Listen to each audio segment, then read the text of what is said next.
Hi, and welcome to this case study of looking at a client that is successfully going through a lean building phase. Now, remember, when I speak of a lean building phase, the expectations of this is different to a fat loss specific phase. This is when we are looking to, build as much muscle as we can, while also limiting body fat gain as much as possible. Sometimes what happens is a lot of trainees or those that are trying to improve their physique by focusing on building muscle, they will do a plan or program or attack it in a way where they are putting on way too much body fat too quickly, which ultimately means that they're going to, possibly be unhappy with their physique through their building phase plan due to the fact of more body fat coming on.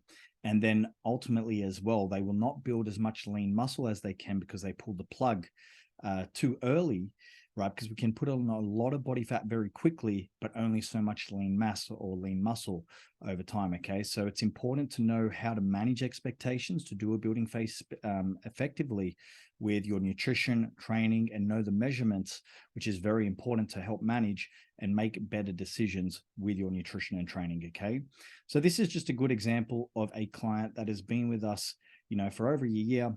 And the reason we have clients stay with us for a long time is because we know how to help manage fat loss specific phases or building phases, so we can help transform the physique long term. Clients will enter a phase of fat loss, to get leaner, and then they'll go into a phase of building muscle, and then we're improving certain areas of the body, the glutes, the shoulders, smaller waist, etc., in fat loss phases with a smaller waist anyways. But we're adding clay on to the physique to help sculpt the physique, and that's how we help clients really transform long term. All right, so every year they're looking different, they're having improvements because of these phases that we go through. All right, so this is once again a bit of a case study from a client. Now, what I want you to take note is we look at average scale weight over time. So if you watch the video that I sent previously before, with the training of the workshop, we're looking at markers of body tape, we're looking at markers of average scale weight, we're looking at photos to make sure that, when we're making decisions to increase food, are we putting on more body fat? Do we need to hold the food? What's happening with that? So we can keep going into a building phase successfully. All right. Now, with this client particular, we've been in a building phase for a few months now. All right. Now we've got a bit of data here. She has come up from 51 kilos up to 57 kilos, okay, as an average scale weight coming up, which is great because remember, we are in a building phase. You want scale weight to come up in the way of lean mass though. Now on the side here, this is where we look at navel measurements. Please keep in mind with your cycle, menstrual cycle, scale weight measurements, and also navel measurements or body tape measurements will come up during that time. So that's important to know so you can manage your expectation during that week or so, okay? But if you have a look here, as we can see a few weeks ago, we were 56.8 on the scale, and now we're 57.5. So about a kilo increase. But if you look at the navel measurements here, and we look at, three parts of the navel in this specific case study, but above navel, navel, below navel, so a little bit around the waist, it's gone from 25.2 to 25.4, 24.6, 24.8, 27 to 27.3. So very, very gradual increase. So what we're looking for is either no increase on the navel site when raising food in a building phase around the stomach. All right, so you're measuring your stomach, and as you're bringing food up, your scale weight's coming up, but your stomach isn't getting bigger, hence why the measurement stays the same with the body tape measurements. Well, that's a great sign that you could be possibly putting on more muscle mass, which is great. That's what we're looking for. Or there may be very small increments coming up over time. We're not, piling on a centimeter each week on the waist. It's very small increments as that scale weight comes up. All right. So that is a great way to measure and know if you're putting on, body fat. So specifically measuring navel sites, your waist, while increasing your food and also watching your scale weight measurements is a great way to know. All right. So if you look at some targets here, which I did explain in the video in the workshop, if we look at our building gain, if we're gaining, anywhere from 0.5, depending if you're advanced, to 1.5% of your scale weight per month, if you're coming up within those ranges, and your body tape staying the same, we can assume that's through the way of mostly more muscle mass. And obviously you're correlating that with photos as well. We don't just look at one measurement. It's important to understand the key metrics you must follow, okay, to do this successfully. All right, because like I said, a lot of people get caught up with this. They're not sure. They eat a lot of food. They put on way too much body fat too quickly, and then they haven't really put on too much muscle mass, because you can only put on so much in a period of time. Right. So once again, if you're in the game of knowing how to do this long term and have physique transformation long term, it's very important to understand how to do this. So there's a couple of measurements there that's noted weekly.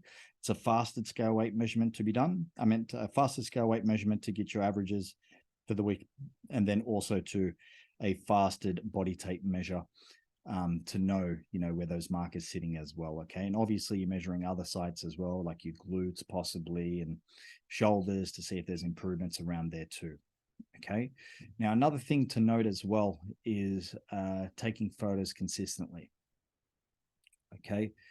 So this is just done through our app, which makes life easier. But our clients will take photos front, side, and back, okay, to review. And then basically you want to have a trail of photos, okay, a trail of photos. So you can see if you are having the improvements of muscle mass on the body parts that you're aiming to improve. Like I said, maybe you're trying to get the glutes, maybe you're trying to improve the shoulders, okay. This is important to take into consideration as well when you're looking at your scale weight markers, your body tape, and your photos, to make sure you actually are changing your physique. Okay. Now with photos, I like to be very picky with this. Quality photos must be done whether you have a coach looking after it or yourself. Clear background, full shots. Make sure, if you're trying to improve body parts, make sure you're looking at those body parts specifically to make sure they are improving. Okay. Otherwise, you're not sure. You're only guessing from my point of view. Okay.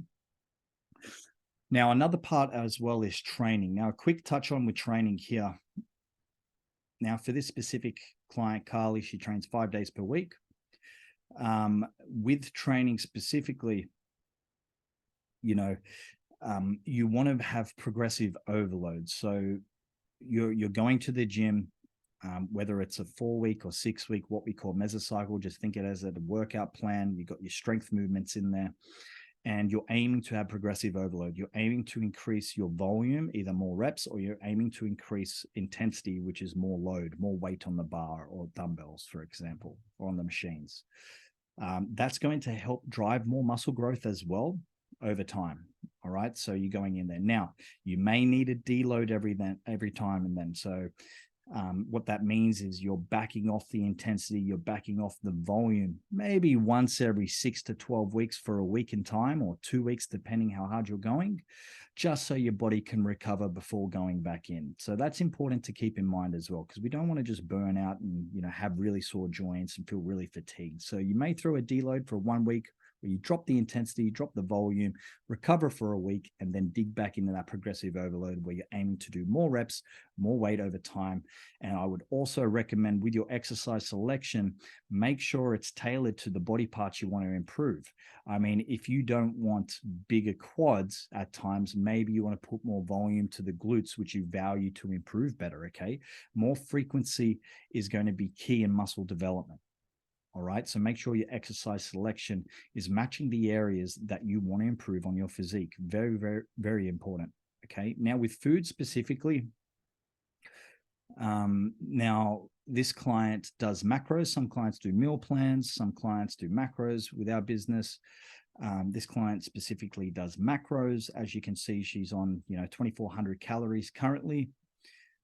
If we look at the last 14 days, okay, it's just been hooked up. She only hooked it up this week, right? It's a new app. So she's only just linked her FitnessPal to it the last couple of days. However, I know for a fact that we've raised food over time. Okay, so she may have been on 1,600 calories. We've come up in food. But as we've been coming up in food as well, we're going into a surplus of calories. Okay, so we can build more lean muscle. Remember, it's different to a fat loss phase where we were going to be in a deficit. We're above maintenance in a surplus of calories. And then we're in a slight surplus, not too aggressive because we'll just pile on that body fat. We're in a slight surplus, measuring how the body looks, measuring the body tape, seeing what the scale weight does. We expect it to come up over time. So that is one way that I recommend with your nutrition, is whether it's a meal plan that you're following or whether it's through calories and macro tracking. I like to do, instead of just calories, macros specifically that make up the calories. It's going to be better for your body composition.